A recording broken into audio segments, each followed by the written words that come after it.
Du coup, je vais souffrir avec PowerPoint, je vous préviens. C'est une souffrance constante, mais plaisante.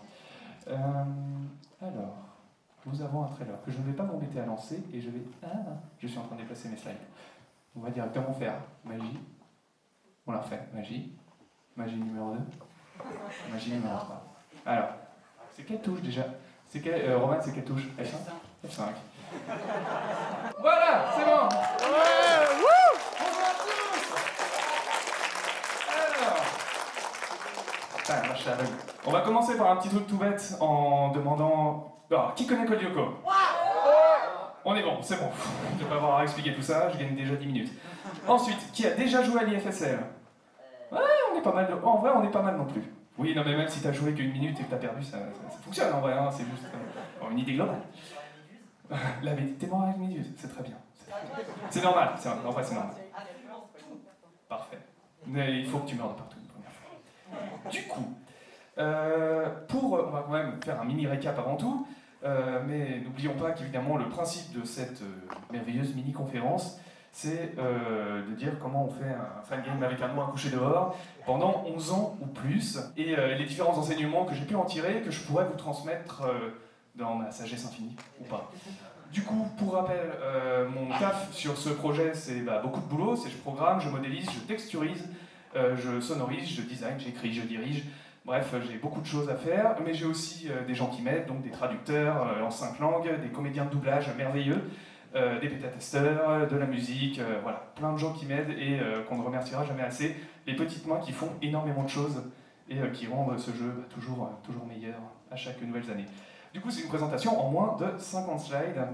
On faisait 49, voilà. Du coup, on commence. On a c'est un game comme Lyoko, ça on est bon. C'est développé en solo, ça on est bon. Je l'améliore au fur et à mesure, ça c'est bon. Et c'est téléchargeable sur colyoko.fr/ifsl, c'est bon, au revoir, voilà, merci.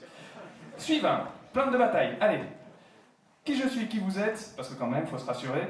Pourquoi, comment je fais, mes échecs et mes réussites, le potentiel du jeu, la motivation, les ambitions, les inspirations.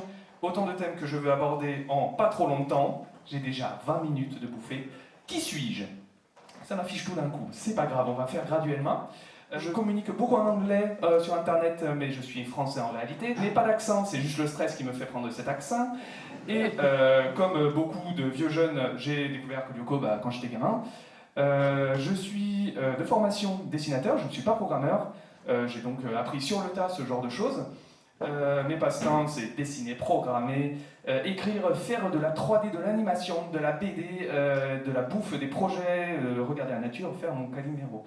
Et j'ai un filtre d'immortalité qui me fait passer apparemment pour 25-30 ans. Je suis donc, à côté de ça, j'ai un vrai boulot. Je suis artiste d'interface dans une boîte de jeux vidéo française, très connue, on ne va pas mettre le nom, pas de marque. Mais voilà.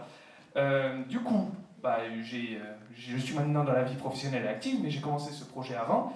Et juste pour me rassurer, je vais quand même un peu voir l'état, enfin pour me rassurer, pour prendre la température encore une fois, je vais voir un peu l'état du public en vous demandant déjà quels sont ceux qui ont tenté de réaliser un fan projet, une fanfic, un fan song ou similaire, juste comme ça, un jour, une semaine, un an, levez la main, juste que j'ai une idée. Voilà, on a un public quand même assez créatif. Donc maintenant, je vais vous demander de lever la main ceux qui ont bossé là-dessus pendant plus d'une semaine, un fan projet pendant plus d'une semaine. Très bien. Fan projet pendant plus d'un mois.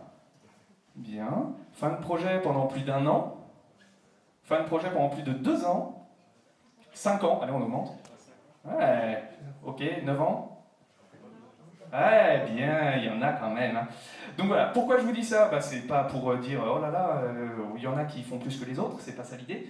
Le but, c'est de juste vous montrer que on peut avoir des plus grosses ambitions, on peut arrêter à un certain moment, on peut vouloir aller très haut, mais c'est pas grave, c'est faisable quand même, en témoignera ce monstre. Du coup, là, il y a en fait, ça devait afficher au fur et à mesure, donc fail. Mais FSL, ça veut dire quoi? Ça veut dire plein de choses. Ça témoigne vraiment de l'évolution d'un jeu et d'un projet, de comment on l'envisage. C'est-à-dire que le nom à rallonge, il a évolué à Dampf au fur et à mesure.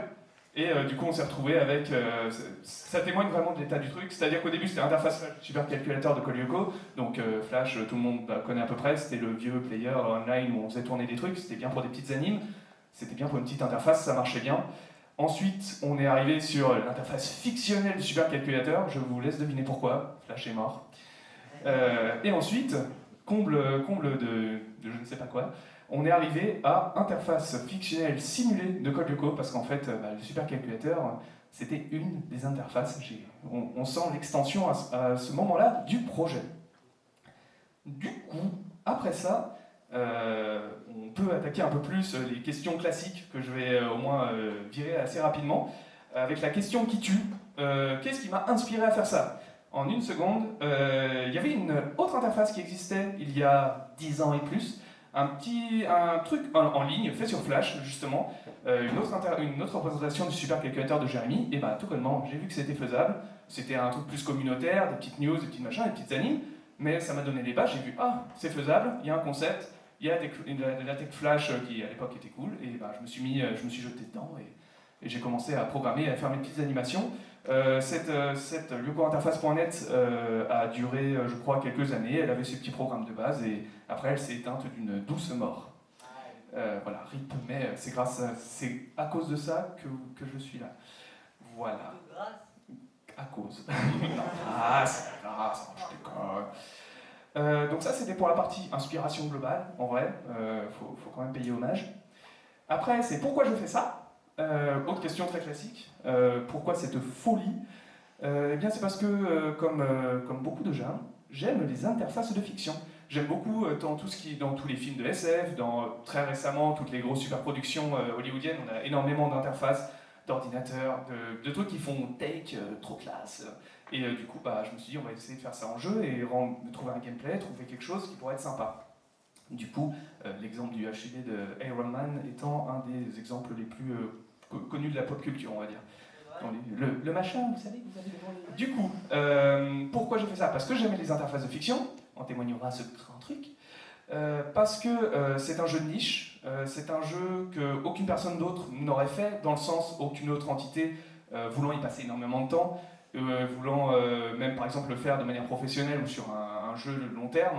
Quand on pense Lyoko et qu'on est un marketeur, on va pas dire on va faire la petite interface de science-fiction, ça va être cool, vous allez voir. Non, voilà. On fait Lyoko, c'est ça, voilà. On va désactiver la tour, on va faire combattre les monstres, etc. Du coup, j'avais une place de libre, j'ai vu la porte, je suis rentré.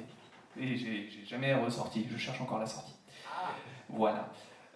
Donc un jeu de niche, aucun jeu de pro n'aurait fait, donc on le prend, et ensuite, classique, c'est un rêve de gosse, donc autant essayer de l'accomplir. Comment je fais ça? Rapido, il n'y a pas beaucoup d'infos sans rentrer dans la tech, mais moi j'ai un moteur de jeu sur lequel je peux me baser, Unity. J'ai appris donc à programmer de mon côté pour faire toutes ces choses.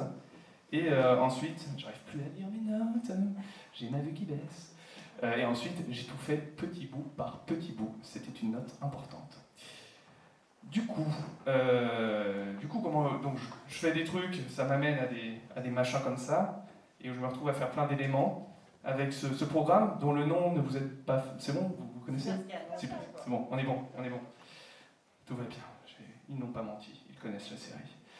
Hop, diapositive. Évidemment, ça joue une vidéo, donc il a du mal. Voilà. Bon, celle-là, on est bon? On la connaît? Ouais. C'est un nom! Carthage. Donc des petites interfaces à chaque fois qui ont eu des... C'est de l'animation, c'est je place des éléments dans une scène en 3D, je reproduis les choses graphiquement sous Photoshop Illustrator, et je programme ensuite des animations, des déplacements, voilà. C'est très basique en soi, mais ça à la fin, ça fait un truc. C'est ça qui est dingue, c'est que les jeux vidéo, c'est que des petits bouts.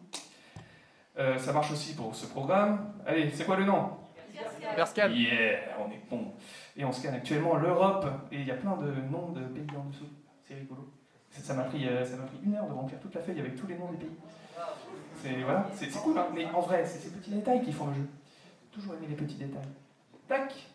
Et enfin, le dérouillé. C'est bien. Un retour vers le passé qui donc est un des programmes les plus emblématiques de la série que j'ai dû implémenter assez rapidement et qui témoignera que j'ai fait fini cette présentation hier, car c'est noté 03-07. Du coup, voilà. Évidemment, il ne s'est pas fini, il repart en arrière, c'est frustrant. Du coup, après toutes ces petites réanalyses de « Oh, il y a des programmes, t'as rajouté des programmes, c'était beaucoup de travail », oui. Et il y en avait même plein à faire, du coup, parce que ça paraît pas dans la série. Et du coup, j'ai dû augmenter au fur et à mesure les ambitions et me dire « Oh là là, mais en fait, j'ai beaucoup trop de travail ». Du coup, j'ai commencé, et je me suis dit je vais y arriver, ça va pas être trop long, ça va se faire tranquille. Du coup, j'en ai fait,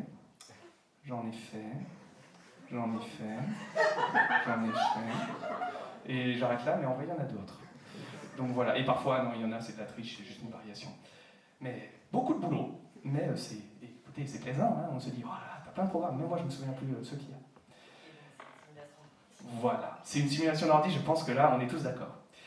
Donc ça devait être un jeu de contrôle uniquement des interfaces, c'est cool, mais il y a quoi comme jeu interface en fait? Parce que c'est bien gentil de partir avec un concept auquel personne ne joue et qu'on ne vend pas de base, mais si on n'a pas un peu de référence, ça va être quand même un peu compliqué. Du coup, il y en a quand même un. Et pour ceux qui ne connaissent pas, je vous invite donc à découvrir pendant environ 10 secondes, temps d'un extrait, Uplink, sorti par Introduction Software en 2006.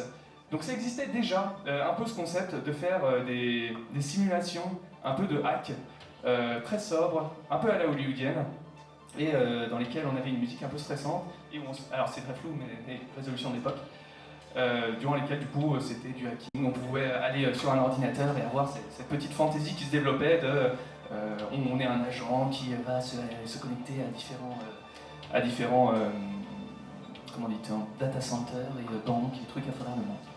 Donc voilà, ça existait avant, j'ai pas inventé le concept, et c'est cool, allez jouer. Voilà. Donc, il me fait la vidéo en boucle. Du coup, avec quoi on arrive là-dessus? On arrive sur la fantasy du hacker hollywoodien. Ça peut paraître con, mais c'est une représentation très très claire. Hein, encore une fois, c'est un terme qui existe et qui a totalement du sens parce que c'est quelque chose qu'on retrouve énormément en fait dans les films, représenté d'une manière plus ou moins efficace ou non. Hein, parfois, ça s'éloigne beaucoup de la réalité, d'autres fois non.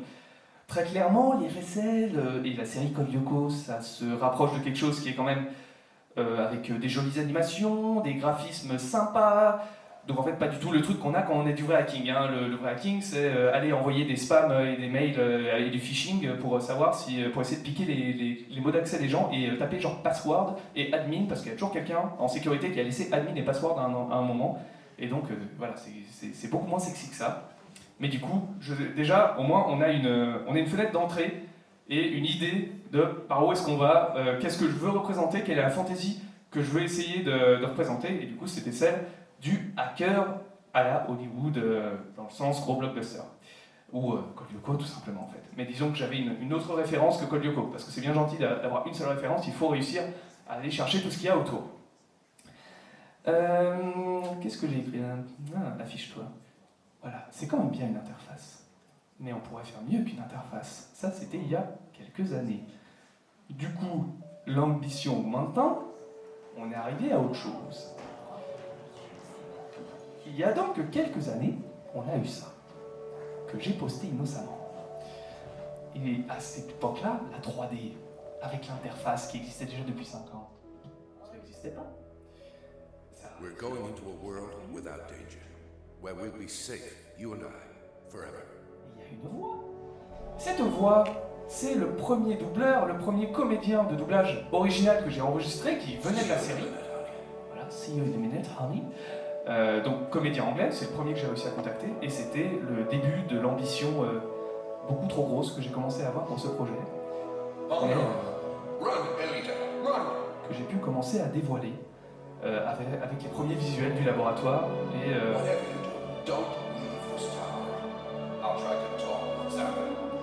avec un peu même de Lyoko.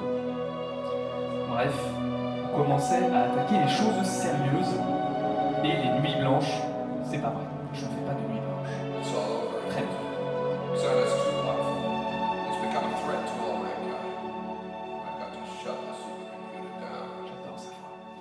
Très belle voix. Ouais, mais le mec, c'est quasi Morgan Freeman, quoi. Tu lui fais dire n'importe quoi, il le fait avec une autre classe. De fou. Hop. Alors, c'est bien, on a de la 3D, on peut en faire des choses avec de la 3D, mais encore une fois, il faut des nouvelles références maintenant. Bah oui.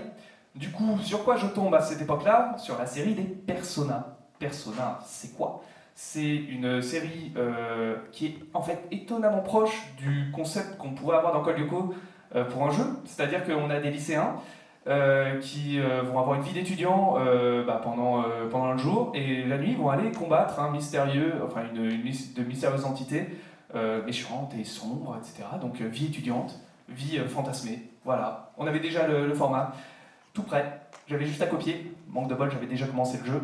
Et je me suis dit, bon bah finalement on va y aller plus mollo, on va peut-être éviter de tenter de faire ça, mais on va un peu s'en inspirer, essayer de trouver les mécaniques qu'il pourrait y avoir, ce genre de choses. La conclusion étant évidemment que l'IFSCL c'est une expérience plus légère que Uplink et que Persona, mais ça se situe un peu entre les deux. Je fais donc le meilleur des deux mondes. Donc, je me mets en chantier, le jeu, il y aura de la 3D, trop cool, je bosse depuis longtemps dessus, rien ne pourrait m'arriver. Non, tout va bien se passer. Ben, je me plante. Je me plante très bien, je commence directement à faire une vue caméra FPS, donc ce qu'on dit la caméra où on voit juste le flingue des messieurs. Quand on tire, ça fait piou-piou. Et ben là, je prends ça pour un jeu qui ne fait pas piou-piou, donc en fait c'est beaucoup moins, ça a beaucoup moins de sens, et je me perds là-dedans, je commence à faire la cathédrale, le laboratoire, tous les lieux emblématiques. Et puis je me rappelle en fait que la caméra elle s'approche de la bouteille, et en fait, la bouteille, la résolution de la bouteille, elle est parfaite pour être vue d'aussi près, et c'est moche. Et moi, j'aime les trucs qui sont jolis. Du coup, après avoir galéré pendant 2 ans, je me dis, bon, on va changer de concept et on va changer la caméra, et on se retrouve avec une caméra à distance. Donc voilà, il y a quand même une raison pour laquelle ça a changé.